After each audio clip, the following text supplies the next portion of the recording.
Welcome. Thanks for joining us today. Today we're going to talk about back to school with Read Live. So we'll cover some administrative tasks that are required, some things that are helpful, and some new features and new setup structures that have been added over the summer that may be new to returning users. We do have two handouts that have appeared in the chat box.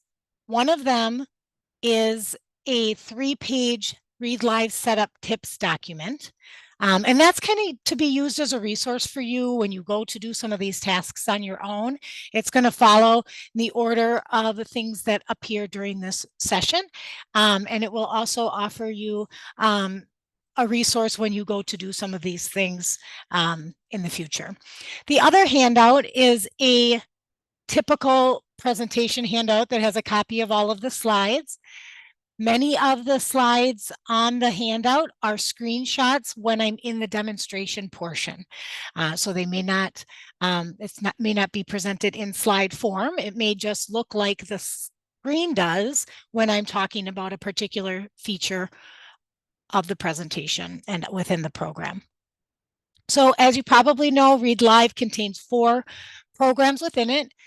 Read Naturally Live is our primary flagship program with a focus on fluency, phonics, and comprehension. Lots of support for vocabulary and spelling. That's what vast majority of our students utilize. It is what we are most well known for, and it is an intervention for anyone who's reading from a 1st through an 8th grade reading level. Word Warm-Ups Live is a phonics and phonemic awareness program that also works on spelling and brings students to automaticity with their phonics. So there are fluency components in the decoding and building of automaticity with the intervention that's called Word Warm-Ups, starting with letter sounds in our lowest level 1. Level 3 is our highest level that gets into multisyllabic words. 1 Minute Reader in the bottom left corner of your screen is our independent program. And so that is ideal for students who do not have support from a teacher, maybe at home, maybe during independent reading time, maybe as a waiting activity during intervention time. Lots of different ways you can utilize 1 Minute Reader, which focuses on fluency, comprehension, and vocabulary, and it goes through mid-5th grade reading level. And then finally, if you're teaching students to read in Spanish, we have Read Naturally Live Espanol that also goes through mid-5th grade reading level. So today we're not going to talk about each of the programs. We're not going to talk about student steps, but instead we're going to talk about the administrative side. So we'll cover optimizing your staff module, updating account information. I'll show you some of the features with regards to sorting and filtering that are helpful in organizing your account, especially if it's a larger account. We'll discuss account maintenance, some features for starting a new school year. We'll demonstrate licensing and lead teacher information, and then discuss single sign-on, importing, and training options. So we'll begin with that first item of optimizing your staff member module. And so I am going to pop out of the PowerPoint now, and I will spend the vast majority of the rest of the session in a demonstration mode within a Read Live account.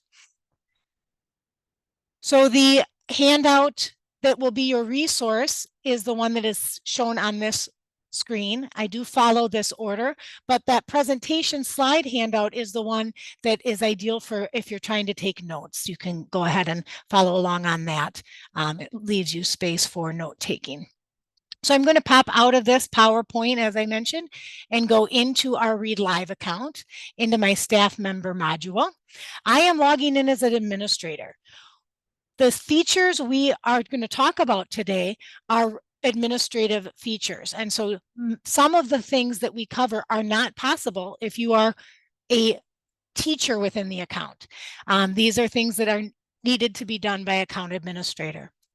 When I click the login button, if I'm logging in as an administrator, I am asked for a multi-factor authentication. This is something that has been updated into our account recently. And so what happens the first time, or whenever an account administrator logs into the account, they are going to be required to enter a code that is sent to their email immediately when they click on that login button. Teachers do not have to do this, and it's not required whenever you're in the student module. So if you're working with a student, you do not need to do this. This is only when you are working in the staff module and are logging in as an administrator. So I'm going to go ahead and enter that code. And you can see I just log into this main page. We have a learning how to get started orientation and resources page. So for those of you who are brand new, let's just take a peek in there. You can see that it provides you with the role that you have within the account. I'm logged in as an account administrator. It tells you your steps, which include adding schools and staff, which we'll cover today, adding students, which we'll cover today. And then if you're a administrator who also works with students, we have this drop-down menu that lists the tasks you may have within there. Now I'm just going to click on the upper left-hand corner where you see a picture of a house. And this brings me to my primary page. Again, this is the view of a teacher or of an administrator who's logging into Read Live. The first thing I want you to notice is that there's in the upper left-hand corner, there are 3 horizontal lines. When I click on that, a drop-down menu appears, and every item in this list is also represented in a tile form on the screen. So as you can see, the first one here is called Account and School Administration, and I see I have a tile that says the same thing. The nice thing about the tiles is they list the items and the tasks you can do within that section. So under Account and School Administration, I can add and edit schools, adjust school licensing, and update account contact. Okay, so let's go ahead and go in there. As you can see, my account number is listed in the upper left-hand corner. I have a gray box on the left side that lists information about my account, including how many licenses are in there, how many licenses are not assigned or allocated to schools and students, and the expiration date of my subscription. If I go further down, you can see we have an account name. I am able to change this if I want. So if you need to adjust the name of your account, perhaps it's moving from a school account to a district account, and you need to make that change, you simply adjust whatever it says in this account name and clicks the Save button. Okay. You also have a main account contact. I want you to notice there are many places where you see this blue circle with a letter I in there. If you click there, it tells you information about that specific task or field or whatever it might be. If there are multiple people within your account that are account administrators, you can adjust who is the main account contact from here as well. Okay. Remember that code that I needed to log in? At the account administrator level, you can decide whether or not you want to require teachers and assistants to have that, and that would be a district decision on what your requirements are for security. By default, it is not required of teachers and assistants, only of school coordinators and account administrators. So now let's move our eyes over to the schools and licensing section. I want you to notice we have a list of schools here. If I click on the name of a school, I'm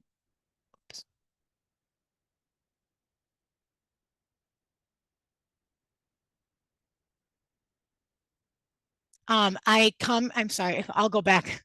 If I clicked the name of the school, I apologize. I had made a change and it didn't cancel that out. So when you click on the name of the school, you can see that I'm able to adjust the school's name.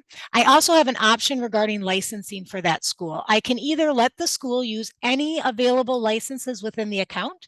That's the easiest for you account administrators. Or I can reserve a specific number of licenses for each given school. I can also do a combination. I'm going to cancel out of here and show you what I mean by that.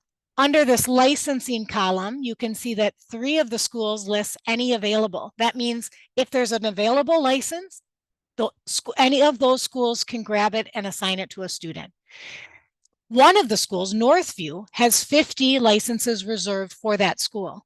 So no matter what, those 50 licenses can only be used with that school. And so you can see that I have some of my schools are able to use any licenses they want and others are not. So you can do any combination of that. If you need to add a school, you simply click on the Add School button, enter the school name, decide whether or not you want them to use any license or a specific amount. And then finally, if you need to delete a school, you just click this delete button in the far right-hand side and that school will fall off, right? From a sorting and filtering standpoint, if you have a large school district and many schools are using it, you may want to minimize or reduce that list. So notice next to the heading of school here, my little hand is circling these 3 horizontal lines. Whenever you see these 3 horizontal lines in a heading, that means that you are able to filter on it. So if I click on the 3 horizontal lines, a filtering option comes up. And if I type the first few letters of one of the school names and click apply, now only that school will appear, or only schools that start with those few letters will appear. Okay. This little funnel next to the school word tells me that there is a filter on this area, this category of heading. In order to have my list be full again and drop off that filter, I click on those 3 horizontal lines again and hit the reset button. Now all of my schools will appear. If I just want to sort them, maybe alphabetically, numerically, whatever the heading might require, I simply click on the name of the heading. And you can see it organizes alphabetically for this case. If the heading were to be one of for students, which might be a grade heading, that's one category. If you clicked on grade, it would then do it numerically, okay? All right, so now I'm going to go back to the home page and I'm just going to talk to you about some of the new features under our student activity tile, okay? If you are someone who have used this program with students in the past, you will notice that this screen looks a little different because we do not have a different tile for each of the 4 programs. Instead, we have one tile called student activity. Notice there's 4 icons above the word student activity indicating each of the 4 of the programs in Read Live. When I click there, by default, as an account administrator, there is a filter that is automatically listed.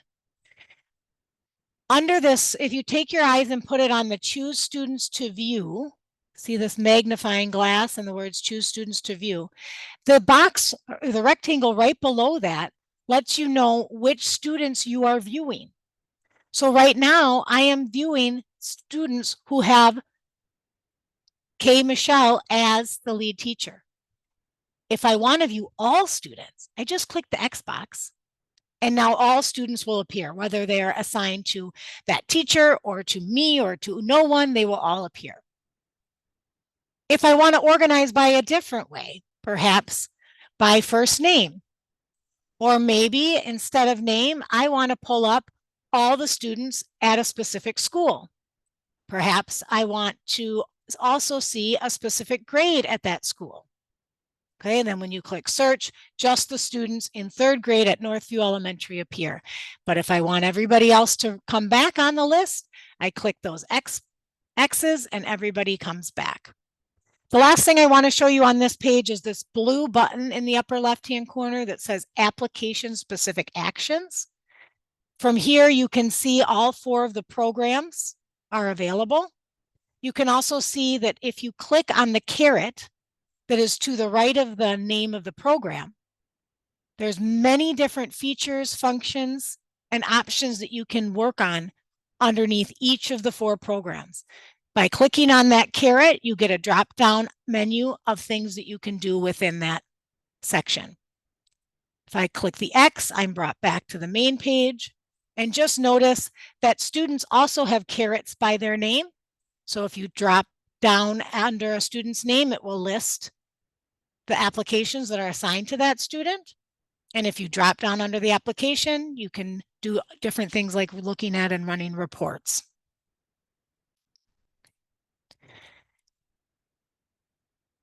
The only students who show up on student activity are students who have licenses. Okay, so if your student isn't here, be sure to go and check on that student page to see if they are in the account and just not licensed at this time. So I'm going to go back to the home page, and now I'm going to go under that student administration. Under student administration, you can see there's 6 tiles. I am going to go under the new school year administration first. When you begin a new school year, there's a couple things that you can do for all students at once. The first thing I want to caution you about is to make sure no one else has already done this.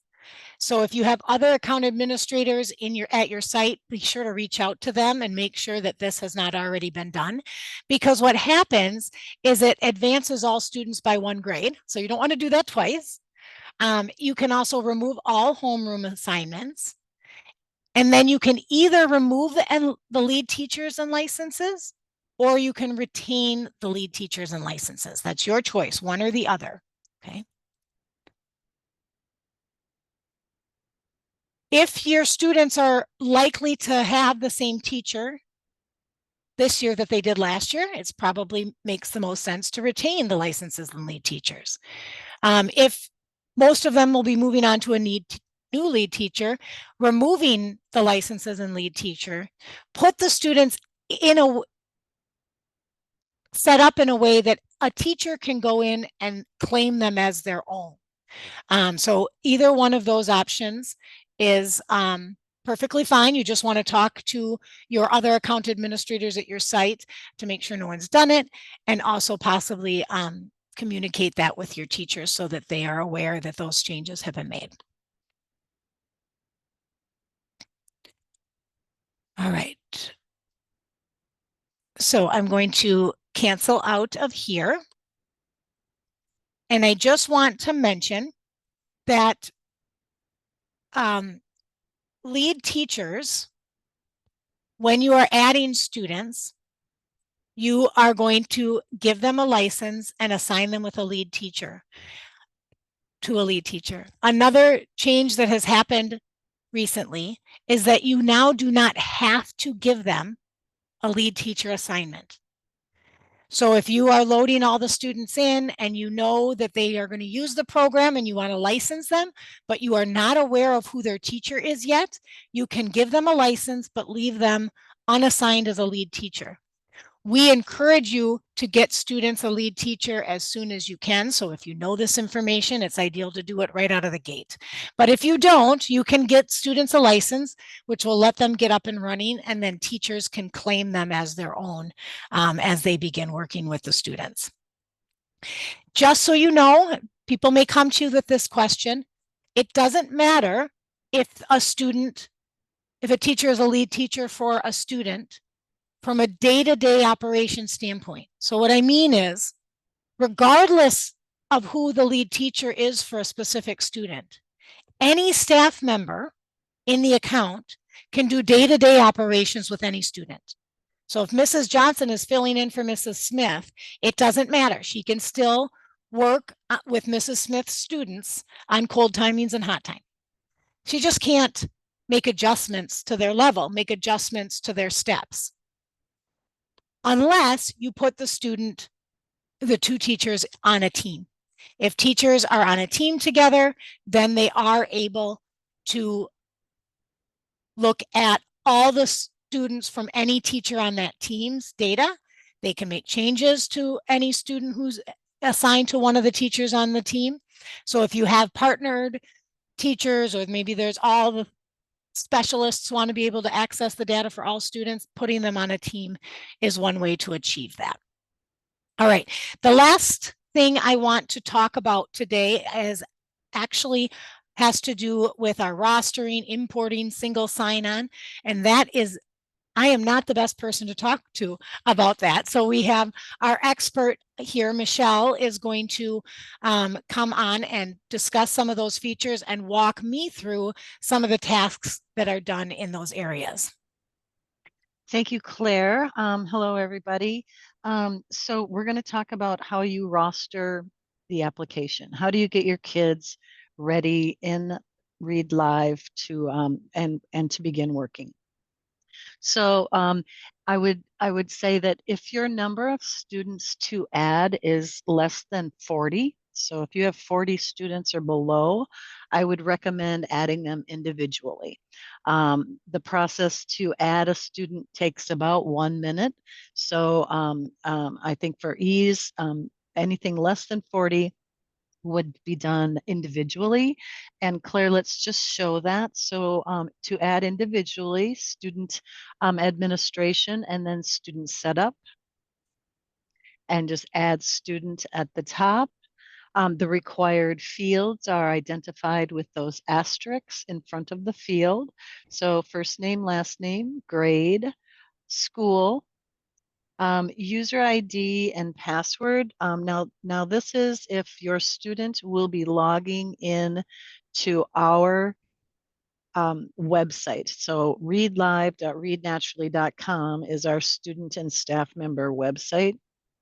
So this is the user ID that the student would use when they log into that site. User ID would be add1. I highly suggest if you know a student's email address, enter it. It may not apply to anything you need today, but it may for sure in the future. So if you have the email address, go ahead and add it. Your student password, this is also something that the student needs to know to log in.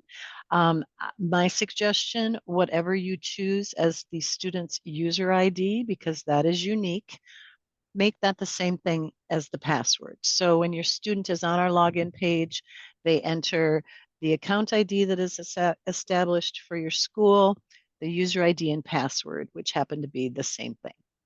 So if you know if the students use a lunch number, a student ID number in other applications, go with that same strategy. Here you would license the student. So a license is available. License the student, we would choose yes. Here's where Claire was talking about whether or not you had to include a lead teacher. If you don't know who the student's lead teacher is, uncheck that box. The student has a license, they can work. We'll figure out who that lead teacher is in a week or two. If you know the lead teacher, check the box, choose the lead teacher's name, and now you're presented with the applications that the student has access to. And those are the 4 that are within our platform.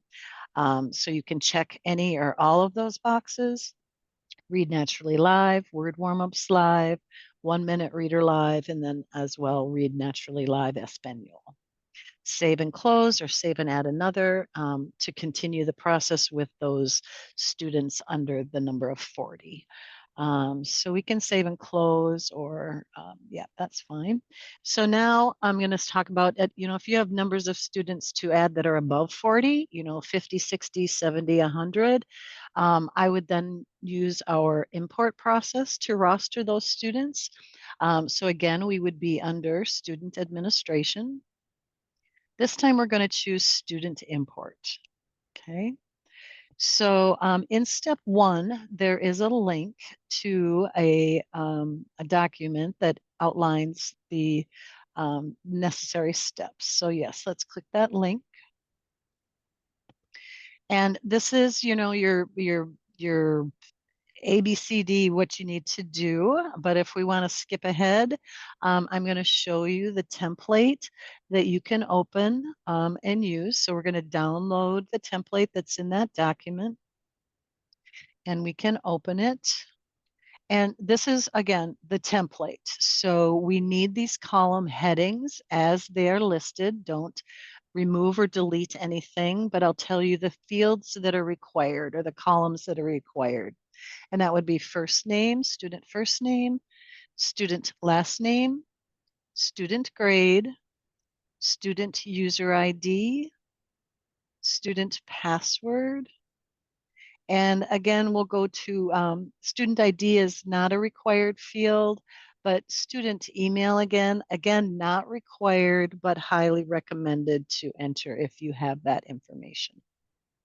The remaining columns in this document could contain guardian contact information if you would like to email guardians or parents from within the application. Those fields are free form, first names, last name, and then a contact email would be a valid email address for that guardian.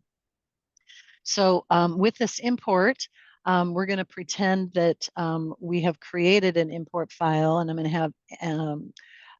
to have Claire browse to it. So if we can go back to Read Live, I created a file, and we'll start with the with error first. Let's go with the error first.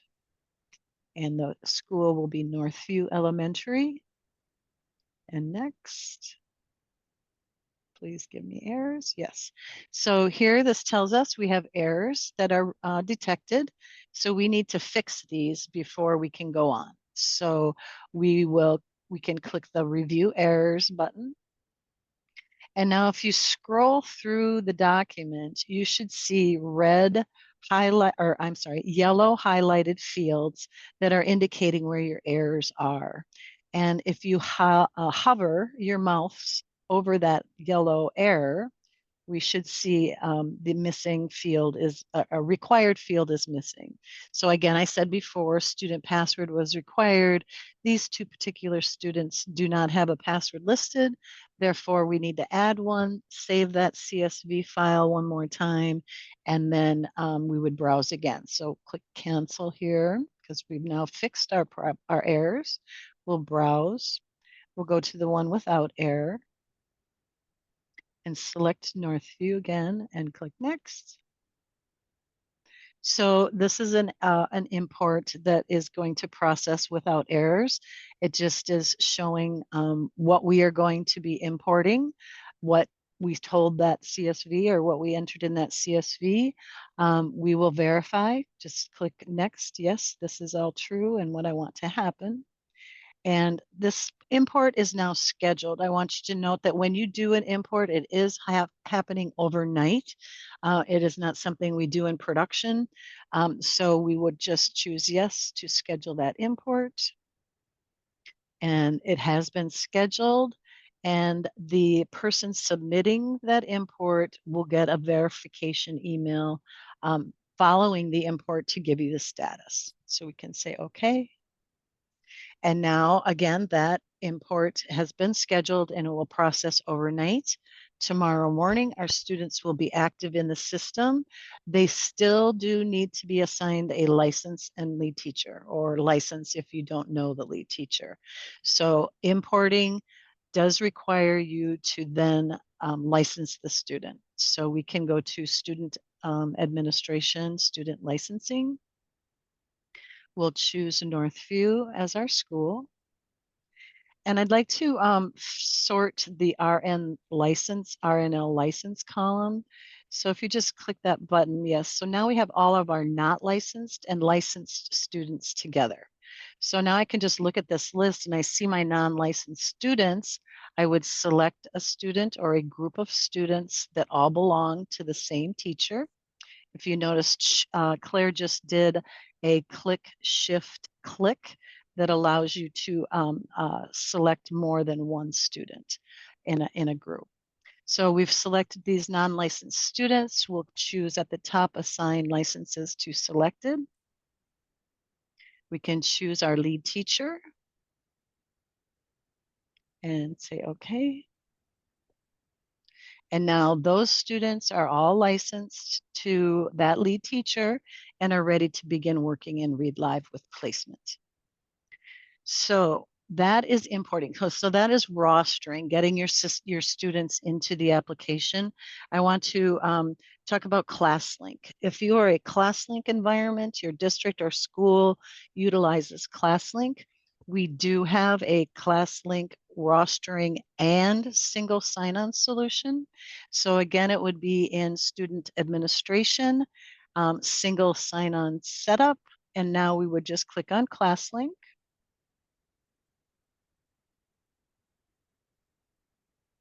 Okay, this is showing an error because I'm already showing that I didn't import, so that's why that is. But anyway, so you are a Read Live assist or Read Live administrator. You are going to connect with your ClassLink administrator, and with their help, you will fill out this page. Your ClassLink administrator will understand. And what this is doing is it is setting up an SFTP site, a secure file transfer protocol, that your ClassLink one roster files are sent to that SFTP site.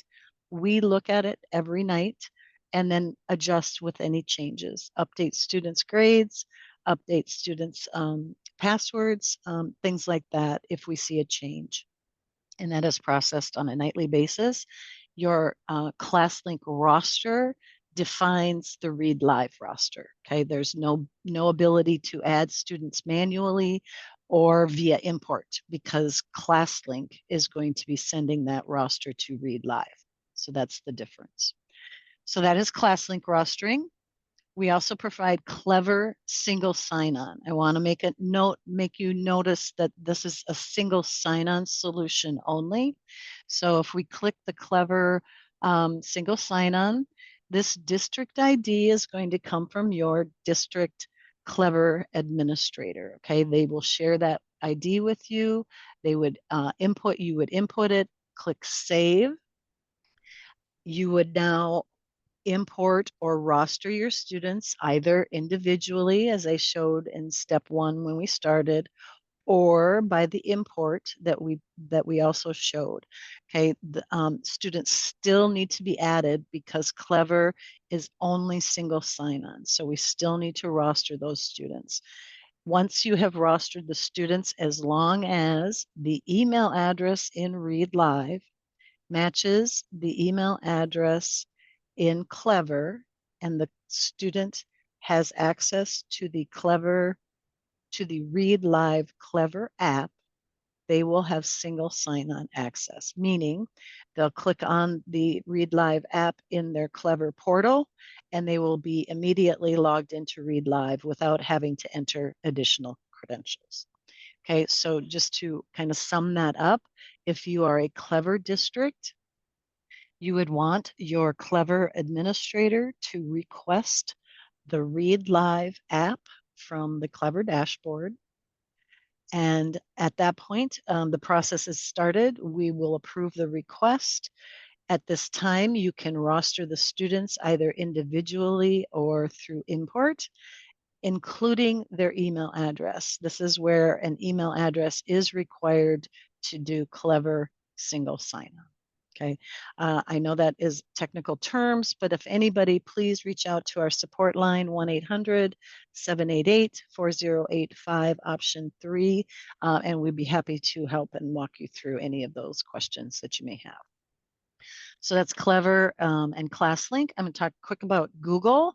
We also provide Google single sign-on. So if you are a Google Classroom school, the same applies. You would still roster your students either individually or via an import, including the student's email address.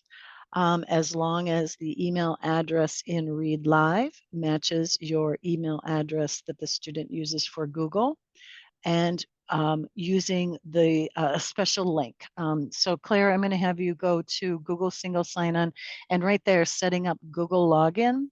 So when we chose Google single sign-on, there's this option, and these are the instructions. I want to just hone in on page 2, that the link. There is a special link, and it's that https readlive.readnaturally.com. And that is what you would post in your classroom, in your Google Classroom, that students would click on. And again, if their email address is associated with the Read Live account, the Read Live student account, they will have single sign-on right into Read Live.